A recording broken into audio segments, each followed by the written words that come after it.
మన ప్రభువును రక్షకుడైన యేసుక్రీస్తు పరిశుద్ధ నామమున ప్రియదేవుని సంగమ ప్రియదేవుని వెళ్ళారా మన ఉదయకాల సమయం దేని వాక్యాన్ని ధ్యానించాను. ముందుగా ప్రార్థన చేసుకుందాం. ప్రార్థన. కృపగల తండ్రి, దయగలమైన సేని బంగారు పాదాలకు లెక్కలేని వందనాలు, స్తుతులు, స్తోత్రములు. గతించిన రాత్రి అంతా రేఖల చాటును కాచి కాపాడి సంరక్షించిన దేవా, మన ఉదయకాల సమయం సజ్జల లెక్కన చేరి ప్రార్థించుండగా వాక్యమైన దేవుడు వాక్యం ద్వారా మాతో మాట్లాడి మీరే మాకంతా ప్రభావాలు పొందమని చేసినామని నడుచున్నాం తండ్రి. ఆమె ప్రియదేవుని సంఘం ప్రియదేవుని బిడ్డలను ధర్మకు ఏర్పాటు చెందిన వాక్య భాగము త్రిత్వము తరువాతి 10వ ఆదివారం కొరకు ఏర్పాటు చేయబడిన పాత నిబంధన వాక్య భాగము ప్రవక్త ఇర్మీయా గ్రంథము 7వ అధ్యాయము 1 నుంచి 7వ వచనంలో ఈ విధంగా రాయబడినవి.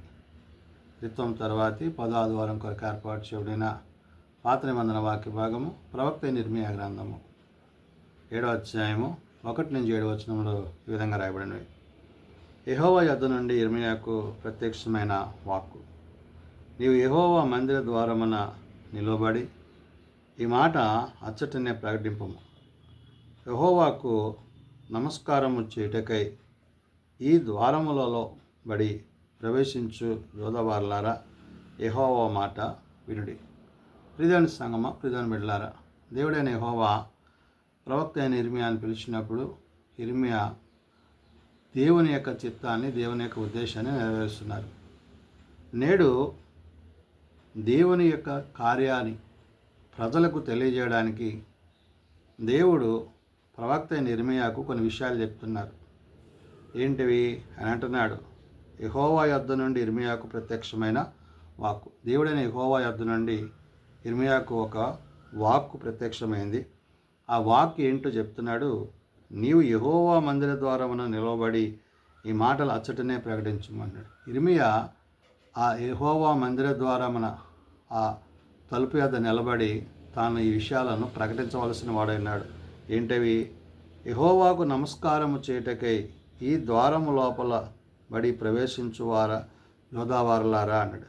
ఎవరైతే ఆ ద్వారం గుండా దేవుని మందిరంలో రాబోతున్నారో ఆ వస్తున్న ప్రజలందరికీ నువ్వేం చెప్పాలన్నాడు? ఈ ద్వారములో బడి ప్రవేశించు యోధావారులారా, యెహోవా మాట వినుడి.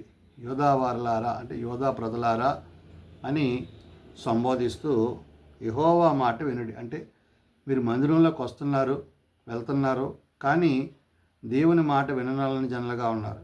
కాబట్టి ఇక్కడ దేవుడు తన మాటను తెలియజేస్తున్నాడు. యెహోవా మాట వినుడి అంటూ సైన్యములకు అధిపతియు ఇశ్రాయేలీయుల యొక్క దేవుడునగు యెహోవా ఇలాగూ సెలవిస్తున్నాడు. ఎవరైనా అంటే సైన్యాలకు అధిపతి, ఇశ్రాయేలీయుల యొక్క దేవుడు. కాబట్టి సర్వశక్తివంతుడైన దేవుడు ఈ విషయాలను ఇర్మీయాతో చెప్తూ అంటున్నప్పుడు ఇర్మీయా ఆ ద్వారం వద్ద అంటున్నాడు, సైన్యములకు అధిపతియును ఇశ్రాయేలీయుల యొక్క దేవుడునగు యెహోవా ఇలాగ సెలవుచున్నాడు, నేను ఈ స్థలమున మిమ్మల్ని నివసింపజేయనట్లు మీ మార్గంలోని మీ క్రియలను దిద్దుకొనుడి అంటున్నారు. అంటే మీరు వస్తున్నారు, వెళ్తున్నారు, కానీ మీ మార్గంలో, మీ ఆలోచనలో, మీ తలంపులో మార్పు అనేది లేదు. అంటే పాపమును, అపవిత్రతను విడిచిపెట్టక దేవుని యొక్క చిత్తాన్ని అనుసరిస్తున్న వారుగా మీరు ఉన్నారని అనుకుంటున్నారు, కానీ మీరు చేయవలసింది చేయక మరి దేవుని మందిరావరణంలోకి వస్తున్న విధానం ఏదైతే ఉందో దాన్ని ఇక్కడ చెప్తున్నాడు. సైన్యములకు అధిపతియును ఇశ్రాయేలు దేవుడి యొక్క దేవుడైన యెహోవా ఇలాగ సెలవిస్తున్నాడు, నేను ఈ స్థలమున మిమ్మును నివసింపజేయనట్లు అన్నాడు. ఆ మందిర స్థలమందు దేవుని సన్నిధిలో మనం నివసించాలంటే ఏమై ఉండాలా? మీ మార్గములను మీ క్రియలను దిద్దుకోండి అన్నాడు. మీ మార్గాలు దేవునికి అభ్యంతరకరంగా ఉన్నాయి, మీ క్రియలు ఆయనకి ఆయాస్కరంగా ఉన్నాయి. కాబట్టి మీ మార్గాలను, మీ క్రియలను దిద్దుకోండి. ఈ స్థలము యెహోవా ఆలయము, ఈ స్థలము యెహోవా ఆలయము, ఈ స్థలము యెహోవా ఆలయం అని మీరు చెప్పుకొనుచున్నారే, ఈ మోసకరమైన మాటలను ఆధారము చేసుకొనకూడి అంటారు. అంటే మీరు పైకి ఇది దేవుని యొక్క మందిరాన్ని గురించి, ఇది దేవుని ఆలయం, యెహోవా ఆలయం అని చెప్తున్నారు, కానీ అది హృదయంలోంచి మీకు రావట్లేదు.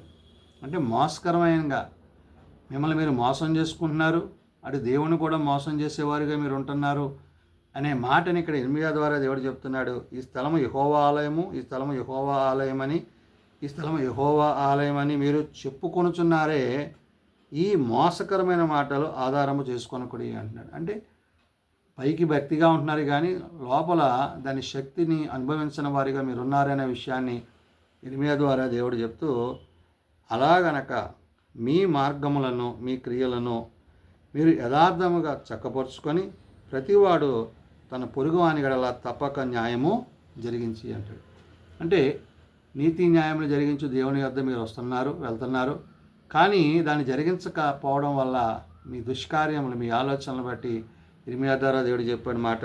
అందుకనే అలాగన మీ మార్గములను మీ క్రియలను మీరు యథార్థముగా చక్కపరుచుకొని, ఇక్కడ దేవుని యొక్క మాట యథార్థత, సత్యాన్ని అనుసరించి నీతిని అనుసరించి మీరు జీవించాల్సి ఉంది కాబట్టి యథార్థతను చక్కపరుచుకొని ప్రతివాడు తన పొరుగువానిలో తప్పక న్యాయము జరిగించి, తన పొరుగువాని ఎడల నిన్నువలే నీ పొరుగువాని ప్రేమించమని దేవుడు వాక్యం సెలవిచ్చినట్టు, వాగ్దానం తెలియజేసినట్టుగా మీ క్రియలు మీ ఆలోచనలు మీ ప్రవర్తన ఆయన దృష్టికి అంగీకృతం కావాలి అనే విషయాన్ని ఇక్కడ పరిశుద్ధాత్మ దేవుడు ఇర్మియా ద్వారా చెప్తున్నాడు. అందుకని అన్నాడు, ప్రతివాడు తన పొరుగువాని ఎడల తప్పక న్యాయము జరిగించి అంటున్నాడు.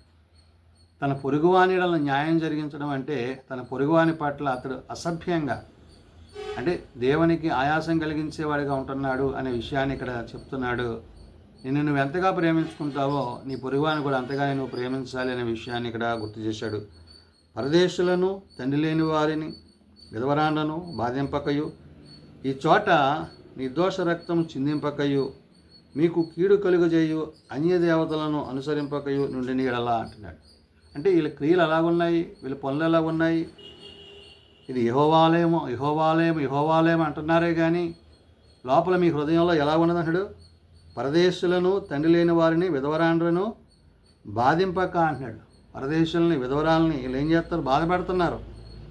ఈ చోట నిర్దోష రక్తం చిందింపక అంటున్నాడు. మీరు చేసేస్తున్నారు, మీరు చేస్తున్న పని వల్ల దేవుని యొక్క నామానికి అవమానం కలుగుతుందని చెప్తున్నాడు.